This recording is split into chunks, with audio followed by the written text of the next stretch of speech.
Hi everyone! Welcome to my channel. Kumusta naman po kayo? Sana ay nasa mabuti kayong kalagayan ngayon. And for today's video ay gagawa tayo ng homemade pizza. Ang pizza na gagawin natin ay lalagyan natin ito ng ham, pinya, sibuyas na puti, at cheese. Ayan, gagawa tayo ng pizza na hindi na kailangan pa gumawa ng dough. Ang gagamitin natin ay sliced bread. Ayan, sa mga mahilig sa pizza, tara na guys, samahan niyo na ako gumawa ng homemade pizza.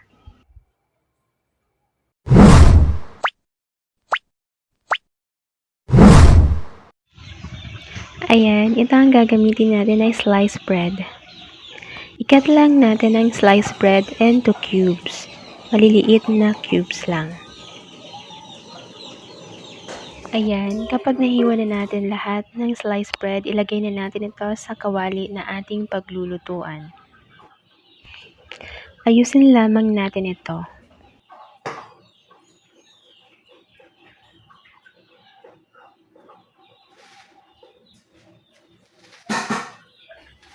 At pagkatapos ay gumawa na tayo ng itlog.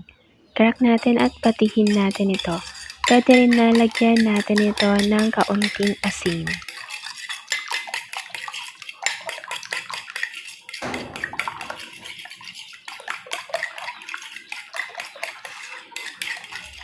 At pagkatapos ay ibuhos na natin ito sa tinapay.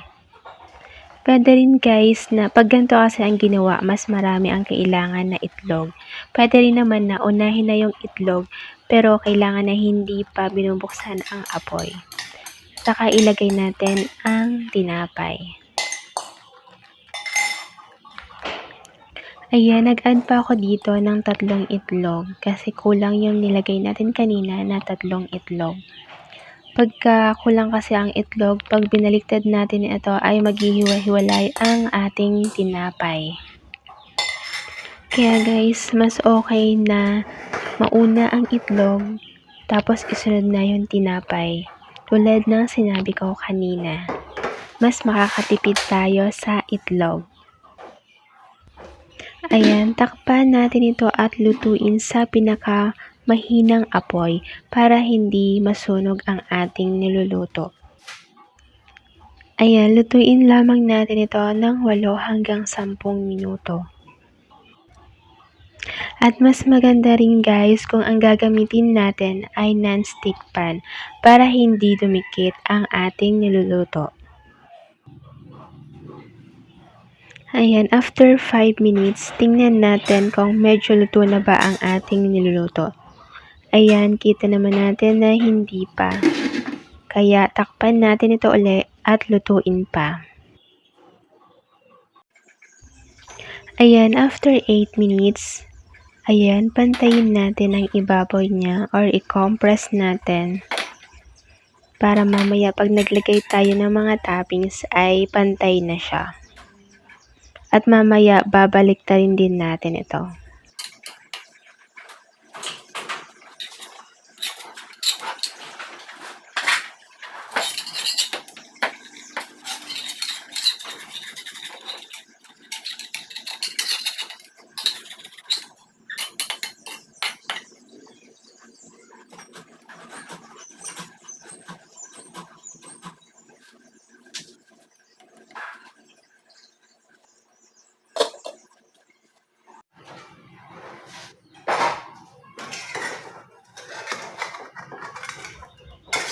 Ayan, baliktarin na natin kasi luto na yung ilalim.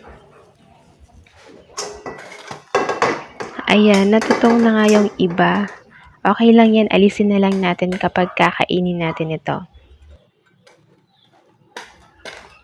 Ayan, pagkatapos nating baliktarin, takpan na natin ito para maluto na din siya. Ayan, lutuin lang natin yan ng 5 to 8 minutes.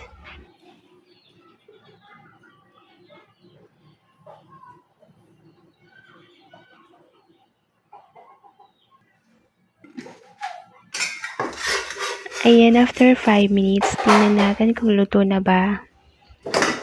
Ayan, luto na siya. Ayan, kapag luto na, pwede na natin lagyan ng toppings. Una nating ilalagay ay yung ketchup or yung tomato sauce. Bali, ang ilalagay ko dito ay tomato sauce. Pero yung tomato sauce ay init ko na siya kanina.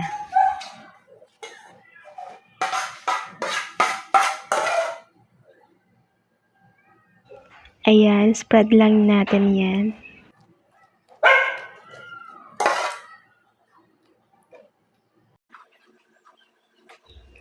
Ayan, habang nilalagyan natin ito ng tomato sauce sa mga nakaabot na po sa part na to at hindi pa po kayo nakasubscribe, please do subscribe na po para madagdagan pa ang ating mga subscribers.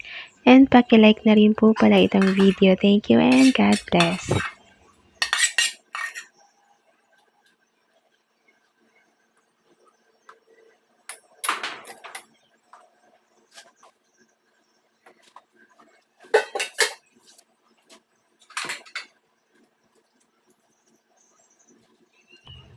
Ayan, pagkatapos natin lagyan ng tomato sauce, ang isunod naman natin ay ang cheese.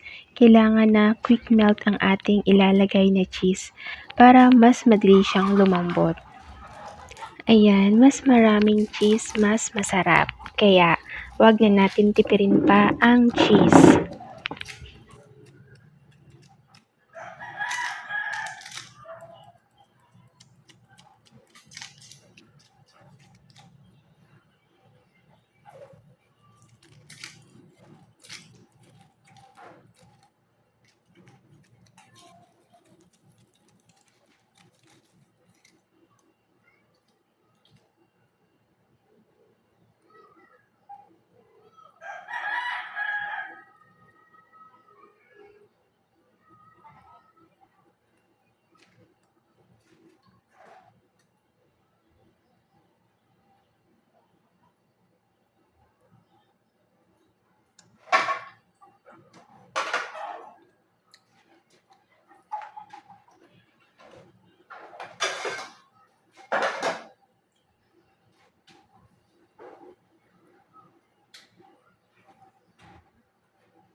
Ayan, pagkatapos natin maglagay ng cheese, maglagay na tayo ng in-slice na ham.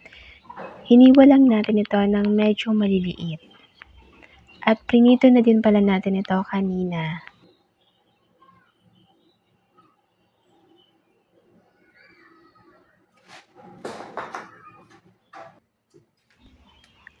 Ayan, maglagay na din tayo ng pinya.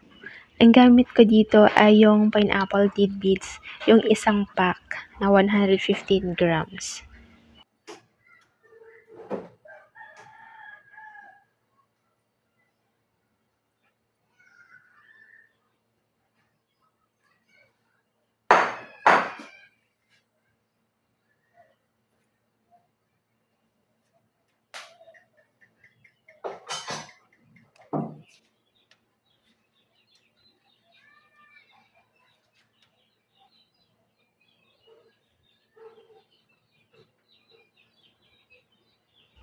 Ayan, maglagay na din tayo ng hiniwang puting sibuyas.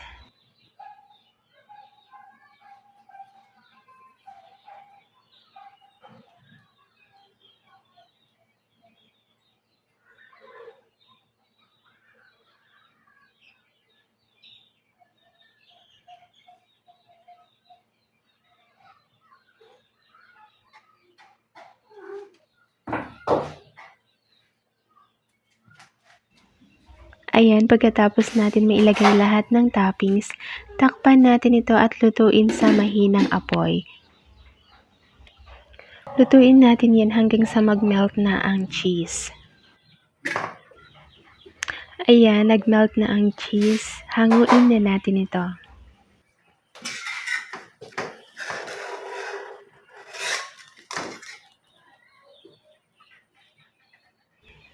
Ayan, i-off na natin ang apoy at iserve na natin ang ating homemade pizza. Ayan, salamat po sa panonood. Sana'y nagustuhan niyo ang ating video for today. Please don't forget to like, share, and subscribe. Bye!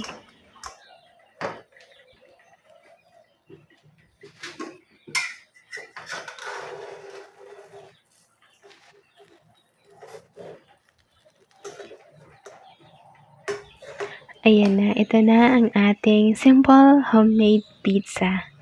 Tara guys, kain na tayo.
Wow, ang sarap naman itong pizza.